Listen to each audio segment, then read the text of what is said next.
He sat across from me at the diner. Leather jacket, calm eyes, no hesitation. "Your wife hired me for 90 grand to blow your brains out," he said, sliding a phone across the table. Photos, 57 of them. Bodies in alleyways, parking lots, motel rooms. His work precise, professional.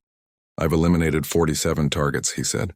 "You'll be 48. I looked at him, at the reflection of the neon, light bleeding across his coffee, and I smiled. "Impressive work," I said evenly. "After 15 years in black operations, I respect the craft." His smirk faltered.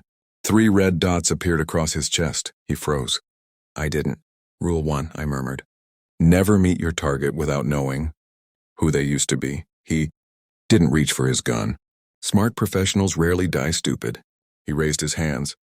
"This wasn't personal." I studied the tremor in his fingers. "No," I said softly. "But it will be." The drive home was quiet. Too quiet. The house looked the same, perfect, curated, cold, a model life assembled piece by piece. She was in the kitchen when I walked in. Hair tied back, wine glass half full, eyes steady. "You're home late," she said. Her voice still velvet, still poison. I stared at her like a stranger. Every memory rewound itself in my mind. Our wedding, the vows, the nights she'd said she couldn't sleep without me beside her. The lies formed their own constellation, perfectly arranged. I smiled. "Yeah," I said. "Traffic." She poured more wine, slow and deliberate. "I thought you were working out of town this week." "I was," I said. "Plans changed." She nodded, took a sip, and didn't notice the way I was watching her hands. No tremor, no guilt, not yet. I realized then she'd done this before. Not to me, to others maybe. Quietly, cleanly. There's an art to betrayal. She'd perfected it. The next morning I began collecting pieces. Bank records, message logs, GPS history. Every trace she thought she'd hidden beneath encryption and charm. I used the same systems I'd once used to dismantle entire governments. And within hours her secret started bleeding through. Transfers to an unlisted account. A photo of her with him. The contractor taken 6 weeks ago. His hand on her back, her smile soft, familiar. She'd met him before she hired him. A connection deeper than business. And then I found the message. A thread on a secure app. "After it's done, we'd disappear. Cayman first, then Europe." She'd signed it. See, the betrayal wasn't just about the money. It was love. Twisted transactional love. I didn't feel anger, just alignment. Everything snapped into place with a quiet click. At dinner that night, she asked how work was going. "Fine," I said. "Slow week." Her smile was the kind you wear when you're already halfway gone. She didn't notice the small GPS tracker. I'd slipped into her purse or the micro camera I'd installed beneath the kitchen shelf. 2 nights later, I watched her leave. Black coat, red lipstick, no hesitation. She drove to a hotel 2 towns over, room 312. She drove to a hotel 2 towns over, room 312. Through the lens, I watched her meet him. The same man who'd sat across from me at the diner. He didn't know he was already marked. They talked, laughed, kissed. A perfect performance, one she'd rehearsed with me for years. Then he handed her an envelope. She opened it, cash, a lot of it. Her face lit up.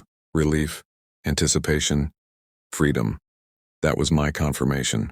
Not that she'd betrayed me, but that she believed she'd gotten away with it.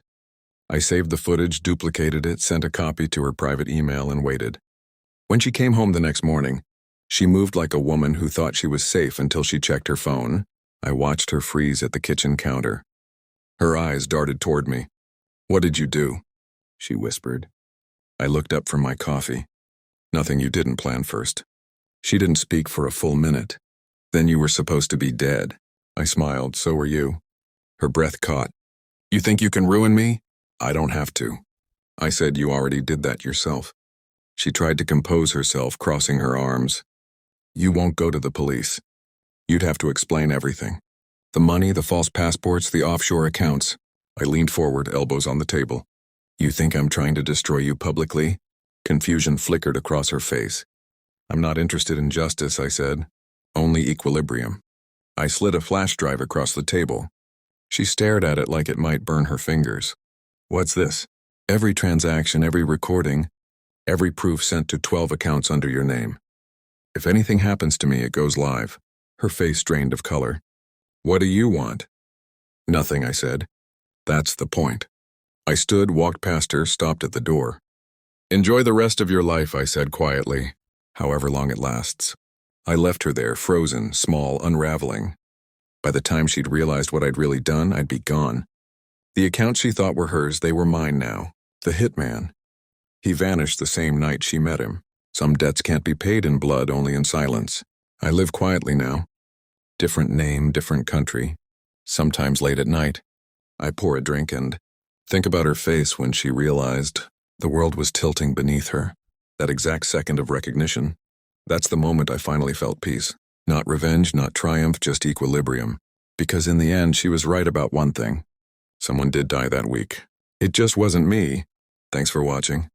Don't forget to like, share, and comment. Subscribe now to Cheating Stories Insight World for more amazing stories.